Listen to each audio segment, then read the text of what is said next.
Hello Tom, how are you? Hi, I'm very good, and you? Nice to see you. Thank you, for Tom. Coupe Icare. Thank you. Sorry, my voice is not at its best. This is Coupe Icare. Tom, what can you tell us about the new products for BGD for 25, please? So already 24 was quite an exciting year, as we've released the Diva earlier this year, which has been quite a success for us, and also a step in the high performance market. That was very exciting for us. And then now we're just releasing the Base 3. So originally on the Base 3, from our performance optimization software, we had quite a dedicated shape that was working quite well. And then at some point, just out of curiosity, we tried somehow a mini Diva, so with the same arc and short lines, keeping like the Diva 2 DNA, but with, of course, 5.7 aspect ratio. And that was it worked really well. So we have this mini Diva Base 3. Is it the 2.5 line? Yes, it's a 2.5 liner. And I would say that it stands out by its ease of use. It's very easy. It's really built for cross country, with quite stable in pitch and roll as well, with high performance for high B, and very damped in pitch. Okay. Any other products, gliders for 25? So for 25, we have different goals at the moment.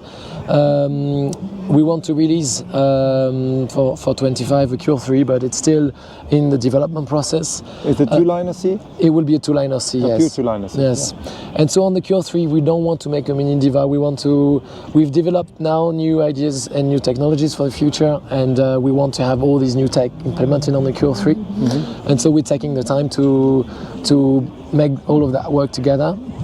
Also for 25, will also take some time, but the Diva is a nice D, and now we're looking at making a true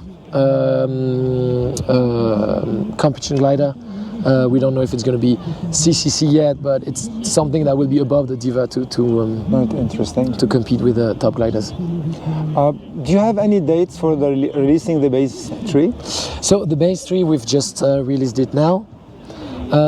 It's just been announced, and the goal now will be to start delivering in about a month or so. Great. Are we limited in the manufacturing process and the lines and the materials? What are your thoughts about that? It's a very interesting and complicated question. It's, in fact, I think there is still room for improvement, mostly in the details. So I'm not expecting 10% ever. From where I stand, but I think we can still improve performance by a few percent, and I think one of the challenges now will be to make performance easier as well, and this is what really the kind of project we started with the Diva, trying to make the gliders more collapse resistant, more stable, and yet getting high performance. I think lines and materials and manufacturing is definitely a limit, and we see that as the gliders get more complex,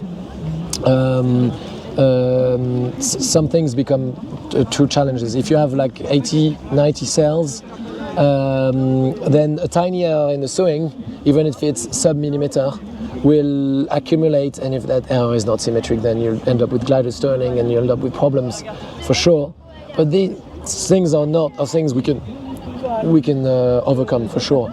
I think, for instance, making the rods more accurate and really handling all the rods in the gliders is something that I'm working on a lot at the moment, and we're working on to improve the consistency and in the performance.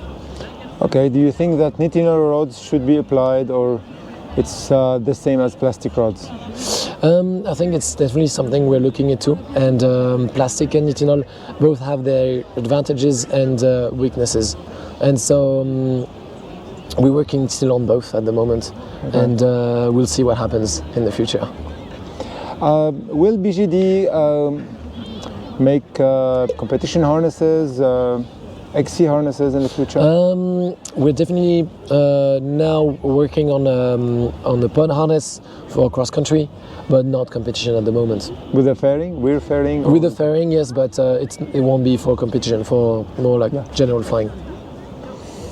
Well, Tom, thank you very much for your time. Yes, thanks a lot for the questions.